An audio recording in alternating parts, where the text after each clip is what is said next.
नमस्कार दोस्तों। स्वागत है आप सभी का आपके अपने YouTube चैनल इलाइट एकेडमी में। चलिए आज की क्लास स्टार्ट करते हैं। आज हम लोग पढ़ने वाले हैं एलजेब्रा। एलजेब्रा टॉपिक के अंदर इक्वेशन, थ्योरी ऑफ इक्वेशन। ठीक है, मतलब जो थ्योरी ऑफ इक्वेशन है, इक्वेशन का सिद्धांत है, समीकरण का सिद्धांत है, उसको हम आज डिटेल में करने वाले हैं। तो चलिए स्टार्ट करते हैं आज का लेक्चर।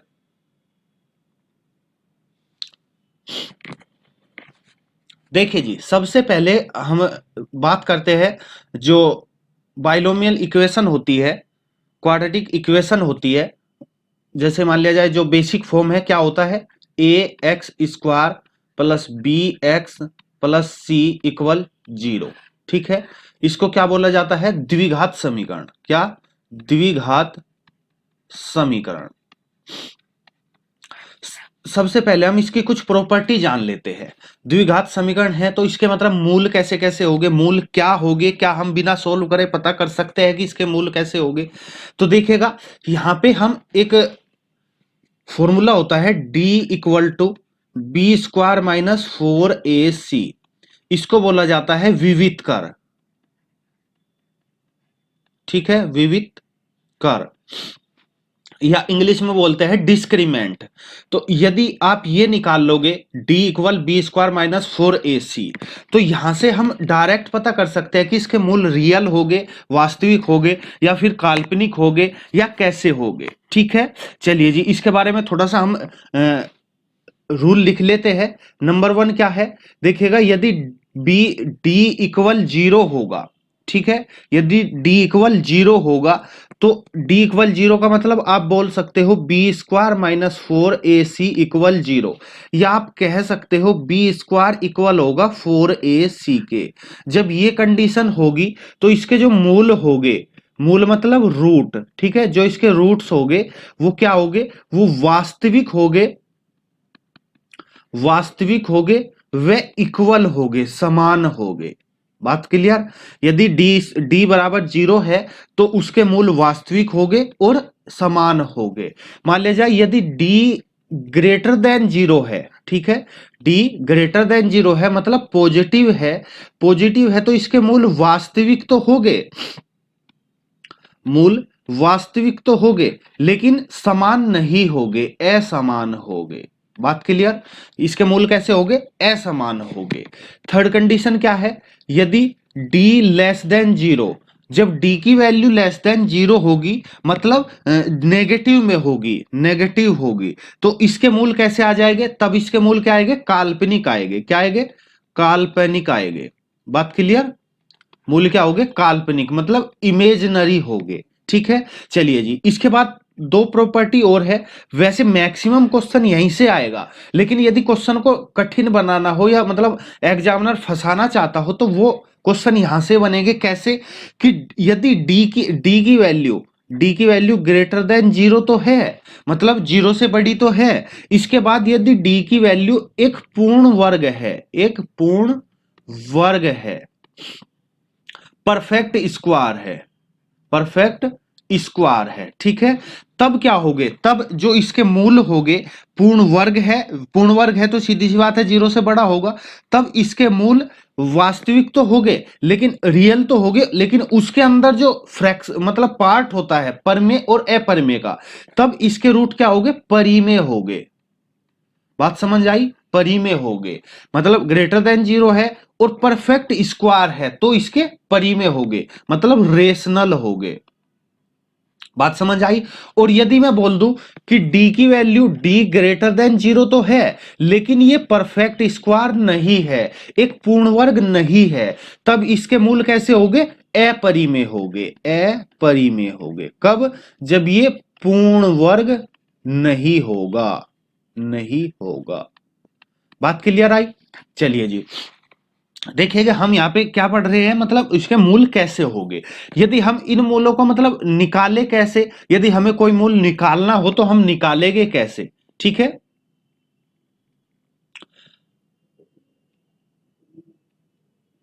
चलिए जी, अब देखते हैं इसके मूल हम निकालेंगे कैसे।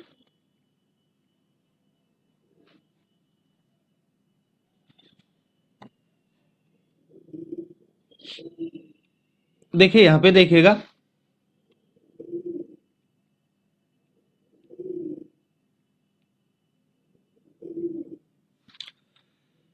जनरल इक्वेशन क्या होती है, a x square plus b x plus c equal zero.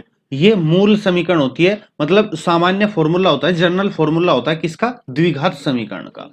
यदि हम इसके रूट निकालते हैं तो सीधी सी बात है, यदि हम फैक्टर करके निकालेंगे तो वो तो फैक्टर करने होंगे, ठीक है। यदि कोई इक्वेशन फैक्टर नहीं हो पाता तो उसका जो फॉर्मूला होता है वो होता है minus B plus minus root B square minus 4ac upon 2a। जो अभी हमने कंडीशन पढ़ी वो इसी के आधार पर थी। यदि ये पॉजिटिव होगा तो ये रियल होगा, नेगेटिव होगा तो इमेजिनरी होगा। बात क्लियर, जो हमने यहाँ पे पढ़ा वो यहीं से पढ़ा, ठीक है। यहाँ पे देखिएगा कुछ फॉर्मूले और है, उनको भी नोट कर लीजिएगा। क्या, यदि मान लिया जाए कोई द्विघात समीकरण है, यहाँ पे द्विघात समीकरण है, हमें पता है इसके मूलों का सम निकालना है और मूलों का गुणनफल निकालना है, ठीक है। मूलों का योग निकालना है और मूलों का गुणनफल निकालना है। मान लिया जाए इसके मूल जो है, हमने माना जो इसके मूल है वो अल्फा एंड बीटा है। तब यदि हम अल्फा प्लस बीटा निकालना चाहे, क्या अल्फा प्लस बीटा, तो माइनस बी अपॉन ए आता है। और यदि अल्फा बीटा निकालना चाहे तो सी अपॉन ए आता है। बात क्लियर। यदि मान लिया जाए समीकरण 3 घात की है, a x cube plus b x square plus c x plus d equal 0। यहां पे ध्यान रखिएगा जो समीकरण आपको दी गई होगी वो पूर्ण समीकरण होगी। पूर्ण समीकरण का मतलब है, जैसे मान लिया जाए a x cube plus d equal 0 लिख के दे दिया आपको, ठीक है। तो ये समीकरण तो है लेकिन पूर्ण समीकरण नहीं है। पूर्ण समीकरण का मतलब है कि उसके सभी पद लिखे होने चाहिए, ठीक है। चलिए जी, जब इसके सभी पद लिखे होंगे तब देखिए इसके तीन घात की समीकरण है तो इसके 3 मूल होंगे। मान लिया जाए अल्फा बीटा एंड गामा इसके क्या है, मूल है। तो alpha plus beta plus gamma equal क्या होगा, माइनस बी अपॉन ए।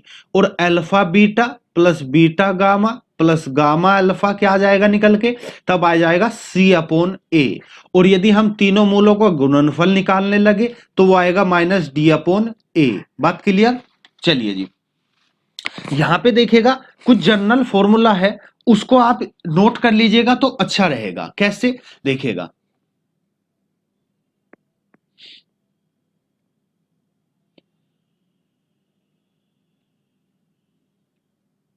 चलिए जी, देखिएगा।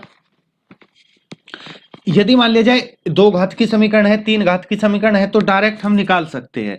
लेकिन देखिएगा यदि इक्वेशन 2 या 3 से ज्यादा की आ जाए, ठीक है। मान लिया जाए कोई जनरल इक्वेशन है n घात की, जैसे ए नोट एक्स की power n plus A one X की power n-1 plus A two X की power n-3 sorry plus A three X की पावर n-3 प्लस कहां तक चलता जाएगा, ये जाएगा ए एन इक्वल 0।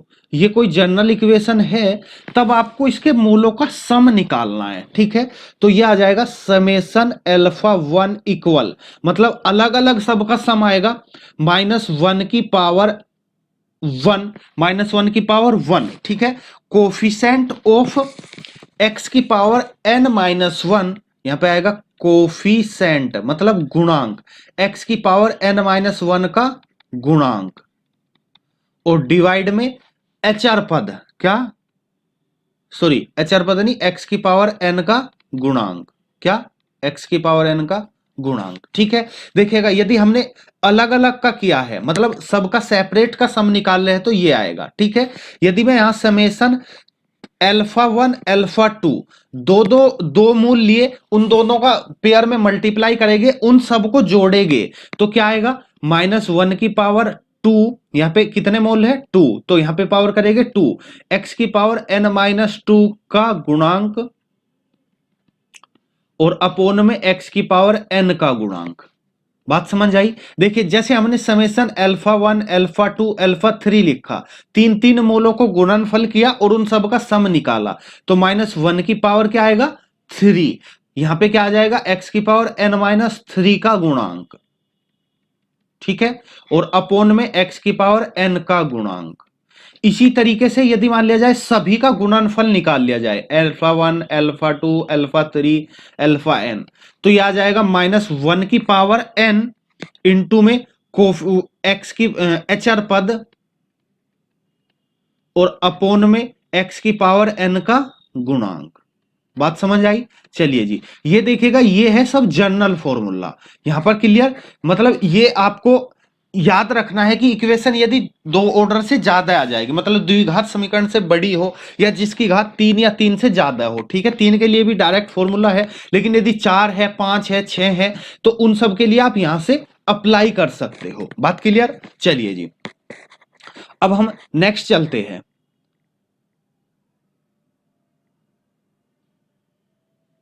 चलिए, हम यहां से दरअसल इरेज करना चाह रहे थे, इरेज का कोई ऑप्शन नहीं आ रहा। चलिए यहां से देखते, इरेज, हाँ सॉरी, यहीं पे इरेज है, हम इरेज कर लेते हैं।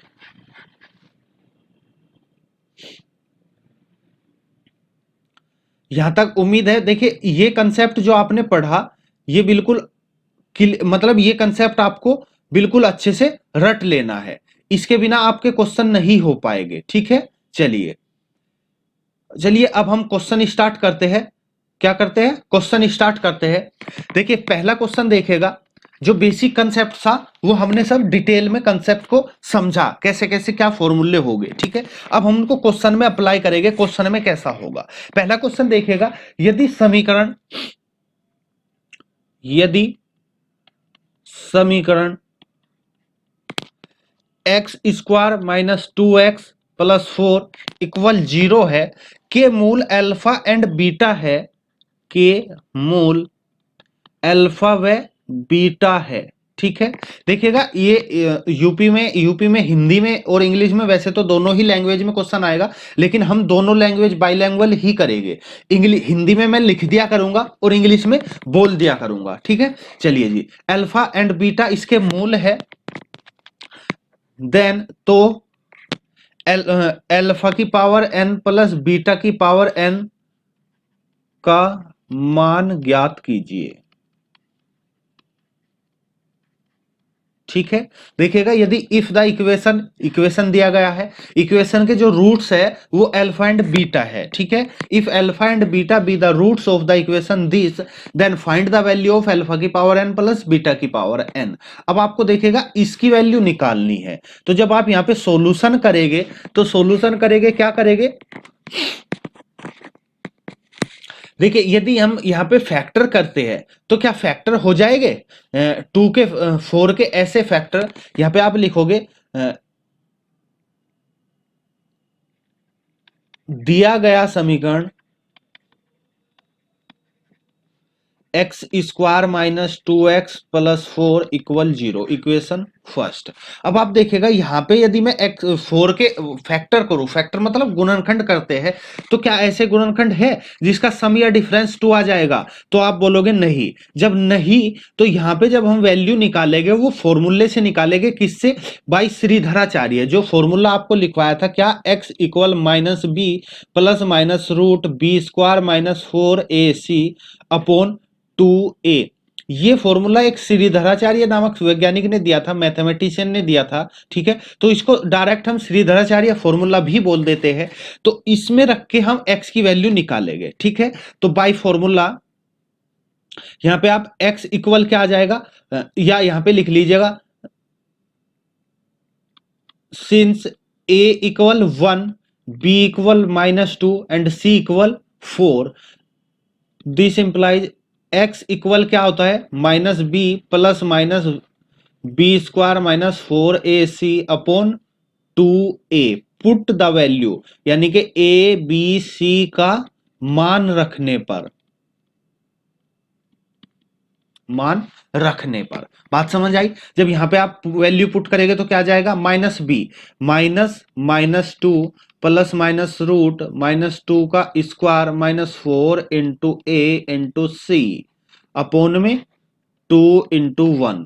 तो यहां पे आ जाएगा 2 प्लस माइनस रूट ए स्क्वायर का मतलब क्या होगा, सॉरी 2 का स्क्वायर करेंगे 4 -16 अपॉन 2, ठीक है। चलिए जी, यहाँ पे देखिएगा ये हो जाएगा इक्वल में 2 plus minus root minus 12 upon में 2।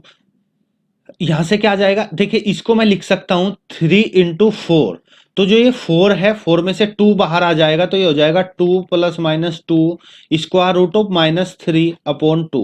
2 को मना के कैंसिल, 1 प्लस माइनस रूट -3।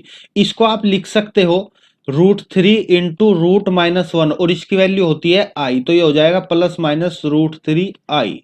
बात समझ आई। तो यहां पे आप देखोगे एक वैल्यू क्या है, जो उसकी वैल्यू है अल्फा की वैल्यू एक प्लस की ले लेंगे, एक बीटा की वैल्यू माइनस की ले लेंगे। तो यहाँ पे जो मूल होंगे वो क्या हो जाएंगे, अल्फा इजिकल टू आ जाएगा 1 प्लस √3 आई, और बीटा इक्वल आ जाएगा 1 माइनस √3 आई। अब देखेगा आपको वैल्यू किसकी निकालनी है, अल्फा की पावर n और बीटा की पावर n की वैल्यू निकालनी है। तो देखेगा यहाँ पे यदि मैं इसकी पावर n करता हूं तो हम इसको सोल्व नहीं कर पाएंगे, मतलब पावर n को कैसे एक्सपेंड करेंगे। तो इसको हम उसमें ध्रुवीय रूप में चेंज कर लेते हैं, किसमें, ध्रुवीय रूप, या इंग्लिश में आप कहना चाहोगे पोलर फॉर्म। ठीक है, तो देखिएगा इसको कैसे चेंज करेंगे, इसको हमें चेंज करना होगा, इसको हमें चेंज कैसे करना होगा। देखिए अल्फा की वैल्यू क्या है 1 प्लस √3 आई, और बीटा की वैल्यू क्या है 1 माइनस √3 आई। आपको इसको ध्रुवीय रूप में बदलना है। ध्रुवीय रूप में क्या होता है, जो भी इधर, ये क्या है, ये सम्मिश्र संख्या है, ठीक है, मतलब कॉम्प्लेक्स नंबर है, सम्मिश्र संख्या है। तो इसको ध्रुवीय रूप में कैसे बदला जाता है, देखिए यहाँ पे 1 प्लस √3 आई को आप क्या, आर कोस थीटा प्लस आई साइन थीटा के रूप में मानोगे। ठीक है, माना, ये इक्वल इसके होगा। तो आर कोस थीटा इक्वल कितना आ जाएगा 1, and R sine theta equal कितना आ जाएगा √3। ठीक है, तुलना करने पर अब यहां पे देखेगा यदि मैं डिवाइड कर दूंगा तो tan थीटा इक्वल क्या आ जाएगा √3, और थीटा इक्वल, थीटा की वैल्यू क्या आ जाएगी, tan में √3 किसकी वैल्यू होती है, ये वैल्यू होती है π/3 की, किसकी, π/3 मतलब 60 की। ठीक है, तो थीटा की वैल्यू यहां से आ जाएगी। यदि यहां पे हम इन दोनों का स्क्वायर करके ऐड करें तो R square cos square theta plus sine square theta equal में 1 का स्क्वायर प्लस √3 का स्क्वायर, इसकी वैल्यू क्या 1, तो आर स्क्वायर इजिकल टू आ जाएगा 1 प्लस 3 इक्वल 4। तो आर की वैल्यू क्या आ जाएगी 2, आर की वैल्यू क्या आ जाएगी 2 प्लस माइनस 2। बात क्लियर। चलिए जी, अब हमें करना क्या होगा, यहां पे हमें करना क्या होगा, तो यह वैल्यू हो जाएगी अल्फा इक्वल क्या हो जाएगा 2 ब्रैकेट के अंदर कोस π/3 प्लस आई साइन π/3। बात समझ आई, ये किसकी वैल्यू, अल्फा की वैल्यू। यदि इसी तरीके से हम बीटा की वैल्यू निकालेंगे तो बीटा की वैल्यू क्या आ जाएगी, बीटा की वैल्यू केवल यहां पे माइनस आ जाएगा, बीटा की वैल्यू क्या आ जाएगी 2 कोस π/3 माइनस आई साइन π/3। बात क्लियर यहां तक। चलिए जी, हमें वैल्यू निकालनी थी अल्फा की पावर n प्लस बीटा की पावर n की। जब अल्फा ये है तो अल्फा की पावर n क्या होगा 2 कोस π/3 प्लस आई साइन π/3 की होल पावर n। अब ये देखेगा ये हो जाएगा 2 की पावर n, और जब इसकी पावर n लिखेंगे तो ये n इधर मल्टीप्लाई में आ जाएगा, किस थ्योरम से, डे मोइर थ्योरम से। ठीक है, ये डे मोइर थ्योरम आपने ट्रिग्नोमेट्री में पढ़ी होगी, वहां पे जो पावर आती है वो यहाँ पे मल्टीप्लाई में आ जाती है, तो इसको हो जाएगा कोस n π/3 प्लस आई साइन n π/3। बात क्लियर। इसी तरीके से बीटा की पावर n इक्वल आ जाएगा 2 की power n cos n π/3 minus i sine n π/3। बात क्लियर। चलिए जी, अब देखिए ये अल्फा की पावर n है, ये बीटा की पावर n है, दोनों का सम निकालेंगे तो अल्फा की पावर n प्लस बीटा की पावर n इक्वल, देखिएगा यहाँ पे 2 की पावर n 2 की पावर n कॉमन, 2 की पावर n आपने कॉमन लिया तो ये हो जाएगा cos n π/3 plus I sine n π/3 plus cos n π/3 minus i sine n π/3। आप यहां पे देखोगे इससे ये कैंसिल, क्या बचा कोस n π/3 n π/3 कोस 2 कोस n π/3, तो 2 की पावर n इंटू 2 कोस n π/3 3। तो आप इसको लिख सकते हो 2n+1 cos n π/3। ये ही आपका क्या होगा, आंसर होगा। बात समझ आई? देखिएगा अच्छा क्वेश्चन है। इस तरीके के क्वेश्चन अक्सर एग्जाम में पूछे जाते हैं, ठीक है। जो भी हम क्वेश्चन कराते हैं वो सब प्रीवियस ईयर ही है, मतलब पीछे एग्जाम में आए हुए क्वेश्चन ही है, ठीक है। चलिए जी नेक्स्ट क्वेश्चन पर चलते हैं।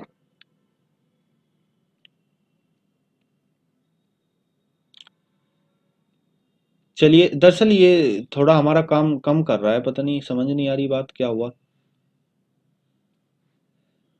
चलिए अब देखिएगा नेक्स्ट क्वेश्चन को देखिएगा। समीकरण x की 3 minus 12x² plus 39x minus 28 equal 0 के मूल समांतर श्रेणी में है, तो आपको सर्वांतर बताना है, ठीक है। के मूल समांतर श्रेणी में है तो सर्वांतर बताइए। अब देखिएगा इसके मूल समांतर श्रेणी में है, तो जब आप सोल्व करोगे तो दिया हुआ समीकरण क्या होगा, दिया हुआ समीकरण x³ minus 12x² plus 39x minus 28 equal 0। इसके मूल समांतर श्रेणी में है। समांतर श्रेणी का मतलब यदि समांतर श्रेणी में कोई संख्या होगी तो वहां पे क्या होगा, देखिएगा यदि समांतर श्रेणी क्या होती है, a plus D, a plus 2d, a plus 3d, ठीक है। अभी फिलहाल आप यहाँ पे ये ध्यान रखिएगा, हमें यहाँ पे इसके मूल कितने हो गए, 3। यदि हमें 3 नंबर लेना है तो a माइनस डी, a और a प्लस डी लिया जाता है, ठीक है। ये 3 नंबर लिए जाते हैं समांतर श्रेणी में। तो यहां पे हम लेट करेंगे माना a minus D, a plus D समीकरण के मूल है, समीकरण के मूल है, ठीक है। जब इसके मूल है तो इन तीनों का सम क्या होगा, तीन समीकरण का योग क्या होगा, माइनस b अपॉन a, मतलब यह आ जाएगा this implies a minus D plus a plus d equal कितना आ जाएगा, इक्वल आ जाएगा 12, ठीक है। क्या, माइनस बी अपॉन ए से, तो b की वैल्यू -12, a की वैल्यू 1, तो कितना आ जाएगा 12, ठीक है। चलिए जी और यहां से देखोगे आप d से d कैंसिल, 3a इक्वल 12, तो a इक्वल कितना आ जाएगा 4, a की वैल्यू क्या आ जाएगी 4। देखिएगा यदि मैं यहां पे मूलों का मल्टीप्लाई निकालू तो क्या आ जाएगा a minus D, a plus d equal कितना आ जाएगा 28, क्या 28। यदि यहां पे मैंने a की वैल्यू रखी 4 minus D into 4 plus d equal 28, ये और ये मिलकर हो जाएगा 4² माइनस d² इक्वल में इस 4 से यहां पे डिवाइड करेंगे तो कितना आ जाएगा 7। बात क्लियर? चलिए जी अब देखिएगा हमें d की वैल्यू निकालनी है, तो 4² माइनस 7 इक्वल टू d²। अब 4 का स्क्वायर क्या होता है 16, 16 माइनस 7 इक्वल d², मतलब d² इक्वल कितना आ जाएगा, 16 में से 7 जाएगा कितना आएगा 9, कितना आएगा 9। चलिए जी तो d की वैल्यू यहां से कितनी आ जाएगी, d इक्वल कितना आ जाएगा +-3, या तो आप +3 ले लीजिए या -3 ले लीजिए। बात क्लियर? तो यहां पे d की वैल्यू क्या होगी +-3, मतलब सर्वांतर क्या होगा +-3। बात समझ आई? चलिए जी नेक्स्ट क्वेश्चन पर चलते हैं। नेक्स्ट क्वेश्चन देखिएगा,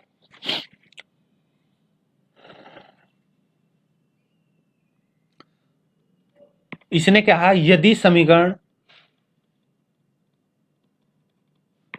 x³ plus ax plus b के दो गुणनखंड x माइनस 1 व x प्लस 3 हो तब शेष गुणनफल बताइए, शेष गुणनखंड बताइए।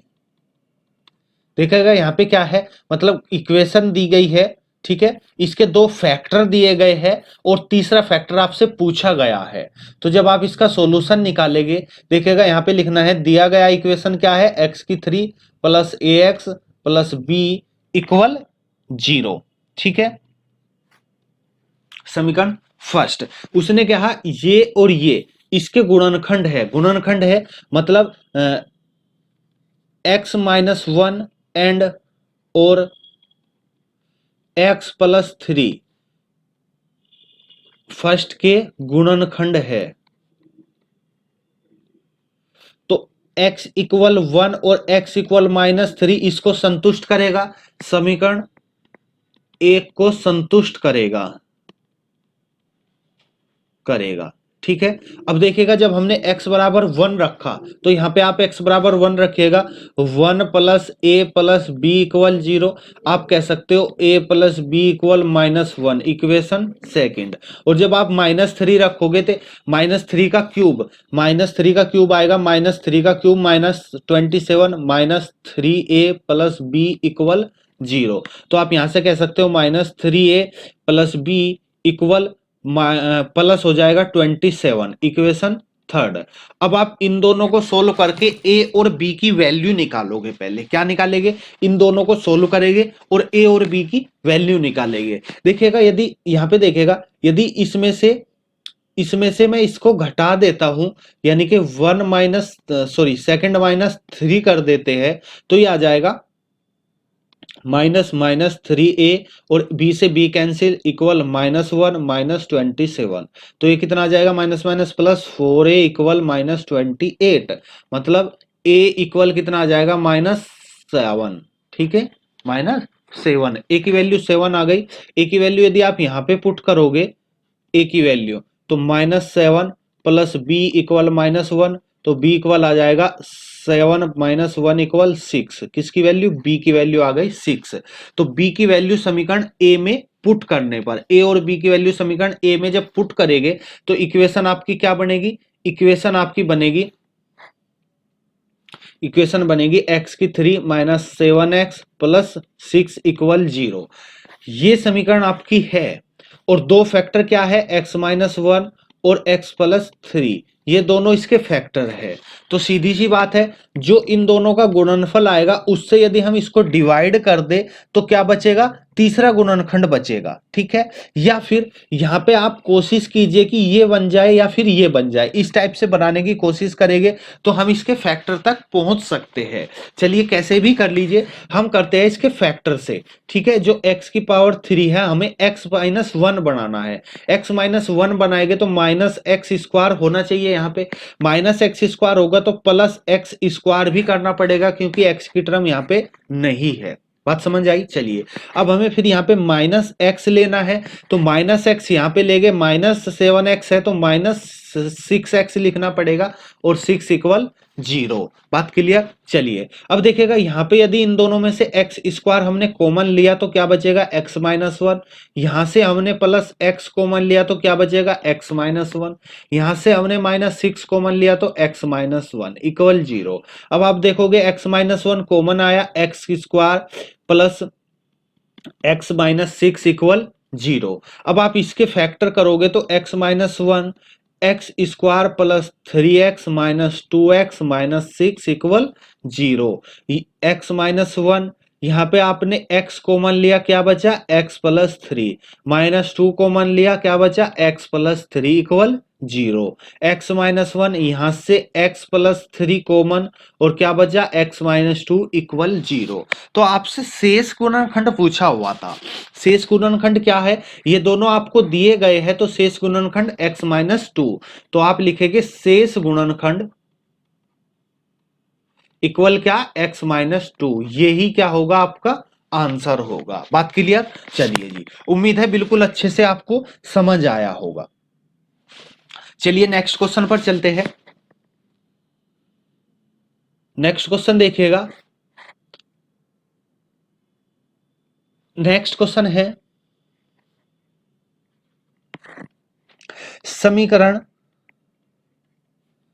2x माइनस के वाई प्लस सेवन इक्वल 0 व 6x minus 12y plus 15 equal 0 का कोई हल नहीं है, का कोई हल नहीं हो उसके लिए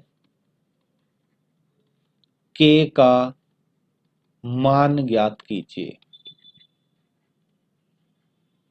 ठीक है, देखिएगा आपको यहां पे x है, इन दोनों समीकरण का कोई हल ना हो उसके लिए आपको k की वैल्यू निकालनी है। ठीक है, अब यहां पे आप देखिएगा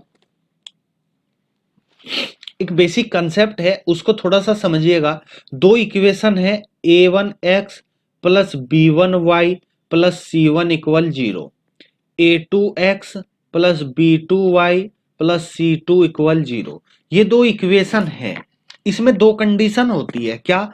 इफ a1 अपॉन a2 बराबर b1 अपॉन b2 बराबर c1 अपॉन c2, इसका मान होगा, यदि ऐसा है, इस कंडीशन के अंदर ऐसा है, तो इस इन दोनों समीकरण के हल अनंत होंगे। ठीक है, अनंत हल होंगे। क्या? अनंत हल होंगे। ठीक है, चलिए जी, यदि यही condition a1 upon a2 equal b1 upon b2 equal नहीं होगा c1 अपॉन c2 के, तो इसका कोई हल नहीं होगा। इन दोनों का क्या? इनका कोई हल नहीं होगा। बात समझ आई क्या? इसका कोई हल नहीं होगा। चलिए जी, तो आपसे पूछा गया है जो समीकरण दी गई है हमें उसका सॉल्यूशन इस हिसाब से करना है, मतलब k की वैल्यू इस हिसाब से बतानी है ताकि उसका कोई हल ना हो। तो आप क्या करेंगे? आप इस कंडीशन में रखेंगे, किसमें? इस इक्वेशन में रखेंगे, मतलब इन दोनों को तो इक्वल होना चाहिए और ये इक्वल होना नहीं चाहिए। तो यदि आप दिया गया समीकरण लिखोगे, तो क्या होगा? 2x माइनस के वाई प्लस 7 इक्वल 0, और दूसरा क्या है? 6x minus 12y plus 15 equal 0। This implies क्या हो जाएगा? 2/6 इक्वल k/12 इक्वल नहीं होना चाहिए 7/15 के। तो आपको k की ऐसी वैल्यू निकालनी है जो इन दोनों से निकल के आए, इनसे निकल के ना आए। ठीक है, तो जब आप इन दोनों से निकालोगे तो हम इन दोनों को लेके चलेंगे, क्या आ जाएगा? 1/3 इक्वल k/12। इस 12 को इधर ले जाएगा तो ये हो जाएगा k इक्वल 12/3, मतलब k की वैल्यू क्या आ जाएगी? 4। तो आपका आंसर क्या होगा? k की वैल्यू क्या होगी आपकी? 4। तो यदि आप यहाँ पे 4 रखोगे तो उसके लिए इन दोनों के हल जो होगा इनको हम सोल्व नहीं कर पाएंगे। बात क्लियर? चलिए जी, उम्मीद है यहां तक आपको बिल्कुल अच्छे से समझ आया होगा। चलिए नेक्स्ट क्वेश्चन पर चलते हैं। चलिए नेक्स्ट क्वेश्चन को यदि हम देखें, उसने दिया गया है, यदि अल्फा बीटा समीकरण एक्स स्क्वायर प्लस ए एक्स प्लस ए क्यूब इक्वल 0 के मूल है, जहां पर a नॉट इक्वल टू 0, यदि अल्फा बीटा ये एक बिंदु है, ठीक है, परवलय वाई स्क्वायर इक्वल एक्स पर स्थित है, तो समीकरण के मूल बताइए। मूल बताइए। चलिए जी, अब आप यहां पे देखोगे दिया हुआ समीकरण क्या है? दिया गया समीकरण एक्स स्क्वायर प्लस ए एक्स प्लस ए क्यूब बराबर 0, इक्वेशन फर्स्ट। ठीक है यहां तक? चलिए जी, सिंस अल्फा बीटा एक के मूल है, क्या मूल है? एक के मूल है। जब इसके मूल होंगे तो अल्फा प्लस बीटा इक्वल क्या होगा?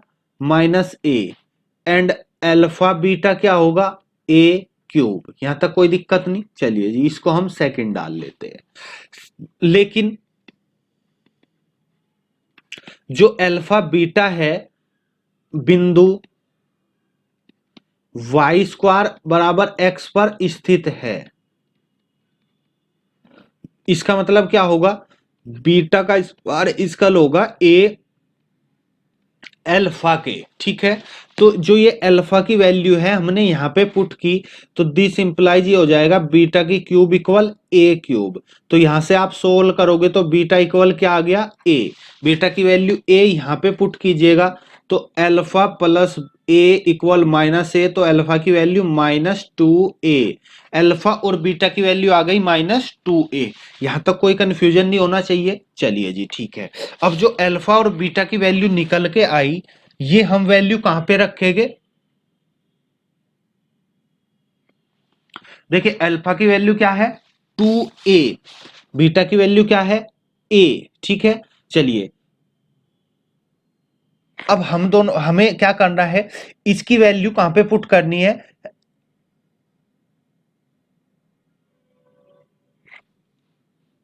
देखिए बीटा की वैल्यू है ए की 3, हाँ यहां पे, ठीक है। हम इन दोनों की वैल्यू कहां पे पुट करेंगे? अल्फा इंटू बीटा में। अल्फा की वैल्यू -2a, बीटा की वैल्यू a, इक्वेशन इसमें पुट करेंगे तो क्या आ जाएगा? देखिएगा अल्फा और बीटा की वैल्यू यहां पे पुट करनी है, क्या आ जाएगा? अल्फा की वैल्यू है, यहां पे रख लेते हैं। अल्फा की वैल्यू क्या है -2a, क्या -2a इंटू ए इक्वल ए क्यूब, ठीक है। इसको सोल्व करेंगे 2a² इक्वल -2a² ए क्यूब। यहां तक कोई दिक्कत नहीं। चलिए जी इसको हम उधर ले जाते हैं, तो ए क्यूब प्लस 2a² इक्वल 0। ए स्क्वायर हमने कॉमन लिया तो a प्लस 2 इक्वल 0। तो a की वैल्यू यहां से क्या आ जाएगी? a की वैल्यू 0 और -2। तो आप यहां से a की वैल्यू 0 लोगे तो अल्फा भी 0 और बीटा भी 0, ठीक है। लेकिन यदि a की वैल्यू आपने क्या ली 2, यदि a इक्वल -2 है तो यहां से अल्फा क्या आ जाएगा? -2 -2 4, एंड बीटा क्या आ जाएगा? -2। तो जो आपका पॉइंट मूल निकल के आएगा, जो मूल है वो मूल क्या होंगे? 4 और -2 आंसर, ठीक है। यदि आप 0 रखोगे तो क्या आ जाएगा? 0 0 आ जाएगा। तो आपके मूल 0 0 भी हो सकते हैं और 4 -2, बात क्लियर। तो इसके मूल क्या हो गए? 4 -2 हो गए। यही आपका आंसर होगा। बात समझ आई? चलिए जी नेक्स्ट क्वेश्चन पर चलते हैं। चलिए नेक्स्ट क्वेश्चन को देखिएगा। इसने क्या है,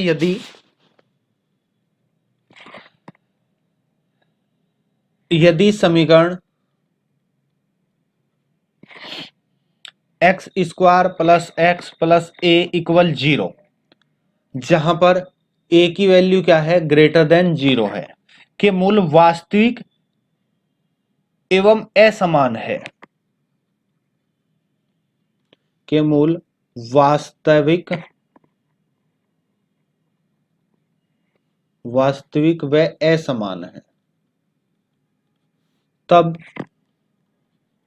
x² -4√ax plus b equal 0 के मूल कैसे होंगे? कैसे होंगे मतलब आपको देखिए, मैंने ये इसके मूल आपको दिए गए हैं, वास्तविक है। इसके मूल आपसे पूछा है, मतलब उसके मूलों की प्रकृति कैसी होगी, उसका नेचर कैसा होगा, वास्तविक हो गए, इमेजिनरी हो गए, कैसे हो गए, ठीक है। चलिए जी जब हम इसको क्या करेंगे? सोल्व करेंगे। तो सोल्व करने के लिए क्या करना होगा? जब हम यहाँ पे सोल्व करेंगे तो क्या होगा? देखिए मैंने आपको अभी बताया बिल्कुल स्टार्टिंग में मूलों की प्रकृति कैसी होती है, ठीक है। दिया गया समीकरण है x² प्लस x प्लस ए इक्वल 0। यदि ये इक्वल 0 है, इसको आप फर्स्ट डाल लीजिए। इसके मूल कैसे है? वास्तविक है। के मूल कैसे है? के मूल वास्तविक है। वास्तविक है तो b² -4ac होगा। वास्तविक है तो d ग्रेटर देन क्या होगा? 0 होगा। ये ग्रेटर देन 0 होगा तो यहाँ पे b² -4ac की वैल्यू क्या है? 1 -4a ग्रेटर देन 0। क्या? 1 -4a ग्रेटर देन 0। तो यहाँ पे आप यदि 4a की वैल्यू निकालना चाहे तो लेस देन क्या हो जाएगा? 1 हो जाएगा। लेकिन जो हमें निकालना है, हमें इसके मूलों की प्रकृति निकालनी है। यदि मैं इसके मूलों की बात करूं तो b² -4ac यहां से क्या आएगा? एक बार ये रफली लिख लेते हैं तो ये आ जाएगा 4√a का स्क्वायर -4 × 1 × 1, मतलब 16 a माइनस 4, ये आपको पता करना है कि ये क्या होगा, मतलब 0 से लेस होगा या 0 से बड़ा होगा, इस टाइप से हमें पता करना है। ठीक है, चलिए जी। तो यहां पे हम क्या करेंगे, देखिए यहां पे 4a है, उसने क्या था a ग्रेटर देन 0, तो 4a 0 से बड़ा होगा, ये बात क्लियर है। चलिए जी, जब ये 0 से बड़ा होगा तो यहां पे 4a है। ठीक है, चलिए 0 ग्रेटर देन, यहां पे यदि मैं मल्टीप्लाई करूं, क्या करूं, मल्टीप्लाई करते हैं, तो यहां पे मल्टीप्लाई करने पर क्या आ जाएगा, मतलब हमें यहाँ पे 16 बनाना है। ठीक है, तो हमें किससे मल्टीप्लाई करना होगा, 4 से मल्टीप्लाई करना होगा, मतलब 16a लेस देन कितना आ जाएगा 4, तो यहां से मैं लिख सकता हूं 16a माइनस 4 लेस देन 0।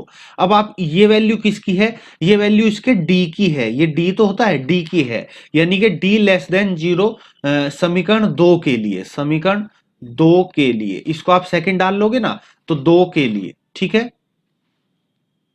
जब डी की वैल्यू छोटी होगी, डी की वैल्यू छोटी होने का मतलब है कि इसके मूल कैसे होंगे, काल्पनिक होंगे, तो समीकरण 2 के मूल कैसे हो जाएंगे, दिस इंप्लाइज समीकरण 2 के मूल कैसे होंगे, मूल काल्पनिक होंगे, क्या होंगे, मूल काल्पनिक होंगे। बात समझ आई, मूल काल्पनिक होंगे। देखिएगा हमें इस इक्वेशन के मूल दिए गए थे, ठीक है, मतलब रियल है, वास्तविक है, तो ग्रेटर देन 0 होगा, इसके आधार पर हमें इसके मूलों का पता करना था कि वास्तविक है या कैसे है। तो इसके मूल के लिए यदि हम निकालते हैं तो यहां पे हमने देखा जो डी की वैल्यू है वो लेस देन 0 आई, लेस देन 0 आई, तो उसके मूल कैसे हुए, काल्पनिक हुए। बात क्लियर, चलिए जी। उम्मीद है आपको जो आज का कंसेप्ट था वो बिल्कुल अच्छे से समझ आया। यदि हमने ये आपको अच्छे से समझ आया तो प्लीज, यदि आपको हमारा ये कंसेप्ट अच्छा लगा हो तो प्लीज हमारी वीडियो को लाइक कीजिएगा, चैनल को सब्सक्राइब कीजिएगा। ठीक है, और अपने दोस्तों तक वीडियो को पहुंचा दीजिएगा। ठीक है, यदि आप हमारे चैनल पर नए हैं तो अभी हमारे चैनल को सब्सक्राइब कीजिएगा और बेल आइकन को प्रेस कीजिएगा ताकि आने वाले वीडियो का नोटिफिकेशन आपको तुरंत मिल जाए। चलिए जी, थैंक यू फॉर वॉचिंग, मिलते हैं नेक्स्ट वीडियो में। अभी इसका कुछ पार्ट बचा हुआ है, उसको कंप्लीट करेंगे नेक्स्ट वीडियो में। ठीक है, थैंक यू फॉर वॉचिंग, मिलते हैं नेक्स्ट वीडियो में, जब तक देखते रहिए इलाइट अकेडमी।